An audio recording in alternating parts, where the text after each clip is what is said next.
Let's talk about the word fearless.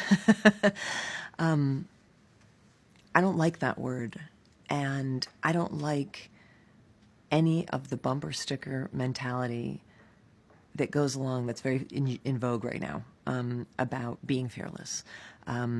I don't like the violence in the stuff about punch fear in the face, kick fear in the ass, show fear who's boss, put your foot on the neck of fear today. You know, like all this stuff, it's so, first of all, it's so like confrontational and it's so aggressive. And what you're fighting, of course, what you're punching in the face is really a version of yourself, right? And I feel like it's not super great idea to go through life punching different aspects of yourself in the face.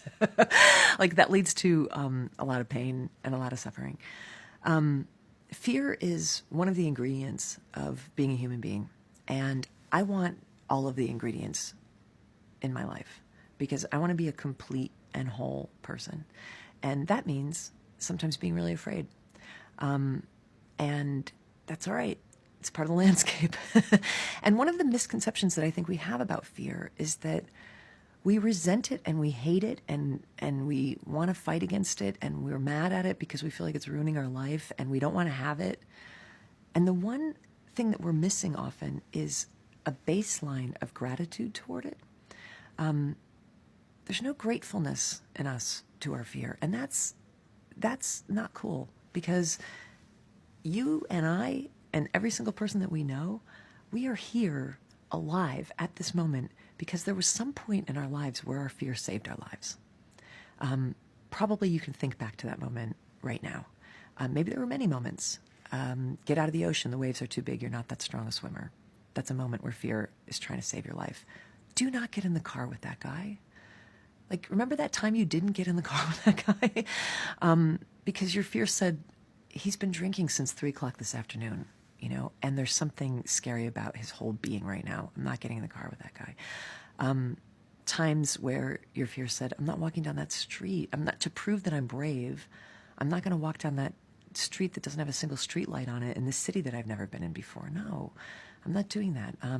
No, thank you, stranger at the party. I'm not taking that pill that you're about to hand me, right? Like your fear, and you're also here, by the way, because your ancestors, going back to the first time we stood up from primates, were able to survive long enough to procreate and create like the lineage that birthed you because of their fear. You know, so there's this essential gratitude that I think you have to begin with whenever you're dealing with your fear. And so when my fear arises, the very first thing I do is thank it. Because I know what it's trying to do. It's just trying to help me. It's just trying to protect me. It's just trying to keep me alive. That's it. That's a really amazing gift. And so the first thing I say is, thank you so much. I know you're just trying to save my life. And thank you, by the way, for all the times that you have saved my life. I really appreciate it. But right now, I'm just trying to write an essay. No one's life is in danger. My writing isn't always great, but no one's died from it yet. You know, it's okay. So you have to sort of have this really respectful conversation with your fear. And I also always say to my fear, I recognize that you're part of the family of the many selves that I am. You're welcome to stay in the room. But I just need to explain to you that in this endeavor that we're about to do right now, you don't get to make any decisions, but you get to be in the room. You get to be in the room. I saw this woman on Facebook recently. I had talked about this, and she brought it to her 5th grade art students in Saudi Arabia and told them, we're going to have to allow fear to be in the room, but we don't allow fear to actually make decisions about our creativity. And the kids came up with this idea to invent something called a fear chair. And she put a picture of it on Facebook, and it was beautiful. And it's a chair that they all painted together, and they all wrote all their fears on it. And then they put it in the corner, and that's where fear gets to sit. So they make space for it. Like, I mean, I think the most peaceful people that I know and the most wise people that I know are the ones who have created enough internal space to be able to allow all the parts of themselves to coexist despite the contradictions. So they have room for their creativity, they also have room for their fear. They have room for their dignity, they also have room for their shame. They have room for the parts of themselves that are glorious and divine and wonderful, and they have room for the parts of themselves that are petty and jealous and ridiculous, right? Like they create this big, huge auditorium of a landscape inside themselves. They don't kick any parts out because guess what? You can't. You can't kick them out. They're gonna be in there forever. So you give them a chair and you let them sit there and you even let them have a voice.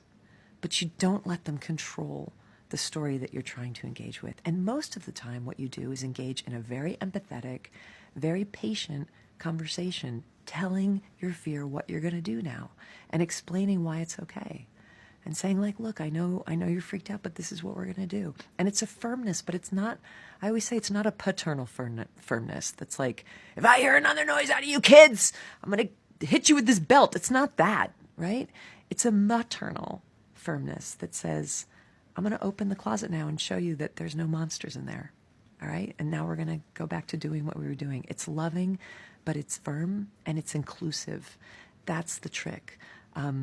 Fearlessness is never something that I've ever aspired to. The last thing I'm going to say about it is this. I've met a few fearless people in my life. They are psychopaths. They are insane. They are as dark. You look in their reptilian eyes, and there's some very important part of their humanity that's missing. They're a danger to themselves and other people. They are not who I aspire to be, and they're not who I want you to be either. So make room for your fear. Love it. Thank it. Put it in the corner in a nice chair. Make it comfortable, give it a cup of tea, and then go onward with whatever it is that you know you're meant to do.